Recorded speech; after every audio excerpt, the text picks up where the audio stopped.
हमें इसको और चैलेंजिंग और इंटरेस्टिंग बनाने के लिए ना ऑब्स्टिकल्स बढ़ाने पड़ेंगे। Sounds like a good idea. ARY digital के ड्रामे कभी मैं कभी तुम में फहद मुस्तफ़ा को एक गेम डेवलपर के तौर पर पेश किया गया है। उस ड्रामे में लोग फहद मुस्तफ़ा को नाकारा समझते हैं। मैं गेम्स खेलता हूँ, मुश्किल से तो पास हूँ, मैं बिल्कुल ही इम्परफेक्ट हूँ। लेकिन गेमिंग और ई स्पोर्ट्स अपने आप में एक बहुत बड़ी इंडस्ट्री है। आइए इस इंडस्ट्री को एक्सप्लोर करते हैं।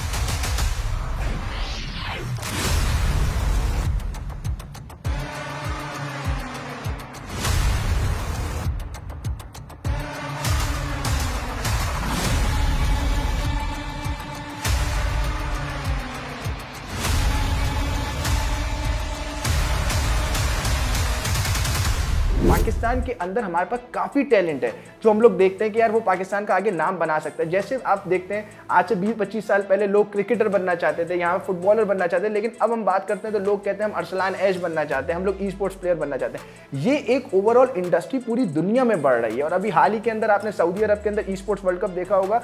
ई स्पोर्ट्स वर्ल्ड कप के अंदर तकरीबन 30 से 40 मिलियन डॉलर का प्राइस पूल था, जो कि अगर हम पाकिस्तानी अगर करेंसी में देखें तो 1000 करोड़ बनता है।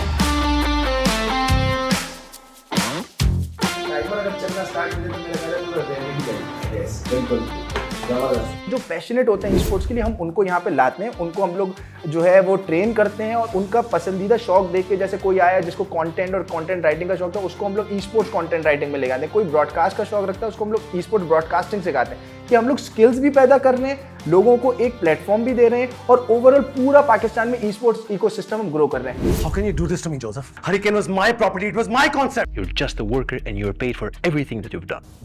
कभी मैं कभी तुम ड्रामा है, उसमें हम देख रहे हैं कि फहद मुस्तफ़ा का गेम किसी ने चोरी कर लिया।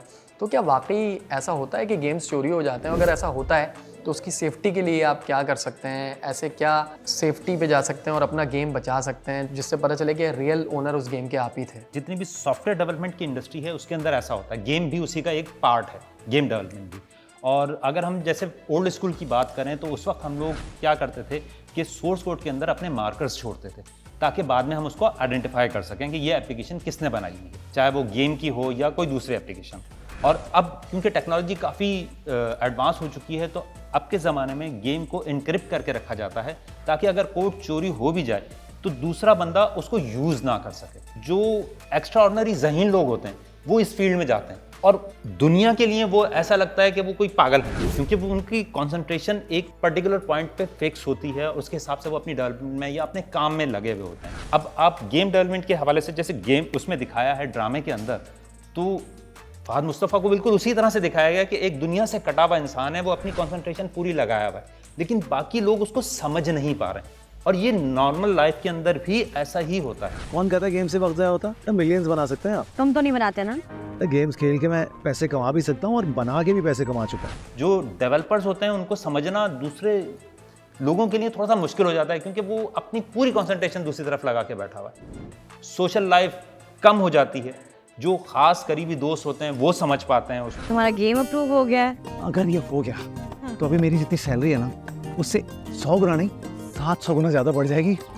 हर्डल्स अगर हम लोग देखें यहाँ पर तो ये था कि अवेयरनेस नहीं थी, पेरेंट्स में अवेयरनेस नहीं थी। एक टाइम तक बच्चे को अलाउ करते हैं, मगर एक कैरियर का एक टाइम आता है कि यार कब तक ये चलता रहेगा, कितना ही कमा लोगे, कितना ही कर लोगे, इसको कैरियर तो आप बना नहीं सकते, खेलते रहोगे, टाइम वेस्ट और ये वाली सारी चीज़ें लगता है। क्योंकि आप पढ़ाई भी फिर आपकी अफेक्ट होने लगती है, तो फिर वो कन्विंस नहीं हो पाते हैं।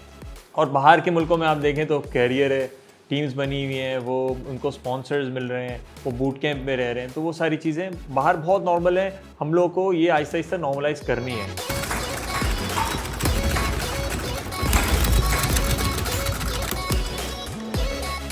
हम स्पोर्ट्स के सॉफ्टवेयर बनाते हैं, हम गेमिंग बनाते हैं और जो गेम ऑलरेडी बने हुए हैं उनके अंदर कोई नई इनोवेशन ऐड करते हैं। फॉर एग्जांपल पबजी की बात करें, पबजी की जो स्कोरिंग है वो अल्हम्दुलिल्लाह सिर्फ हम प्रोवाइड करते हैं। अब स्कोरिंग की नीड क्यों है ये समझे।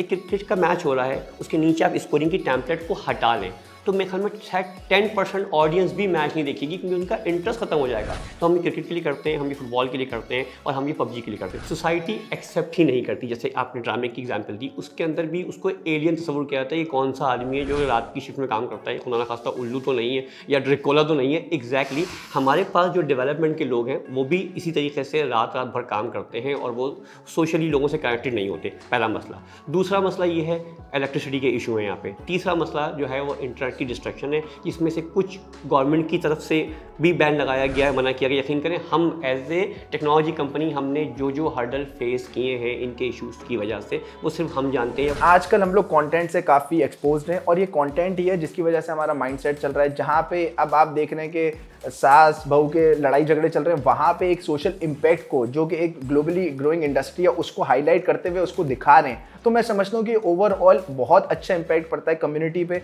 और उस टाइप की भी चीज़ों पे जो हमारी तरफ समझी जाती है कि ये टाइम पास है या इसमें कोई विजन नहीं है, कोई चीज़ नहीं है। हाँ, मैं आपको सिर्फ एक चीज़ बता दूं, ये अच्छा इम्पैक्ट छोड़ती है, लेकिन इसका मतलब ये नहीं है कि हर लूज़र लड़का जो है वो एक पैशनेट होगा और वो एक जो है अपना नाम बना लेगा। तो वो हमें उस चीज़ को देखना पड़ेगा। लेकिन सोशल मैसेज के ऊपर मैं बोलूँगा कि ये सोशल इम्पैक्ट बहुत अच्छा है। हो सकता है कि फहद मुस्तफा कोई बहुत बड़ा आदमी बन जाए, उससे सोशल इम्पैक्ट होगा, लेकिन ये नहीं है कि हर लूज़र ही एक चैंपियन बन जाएगा।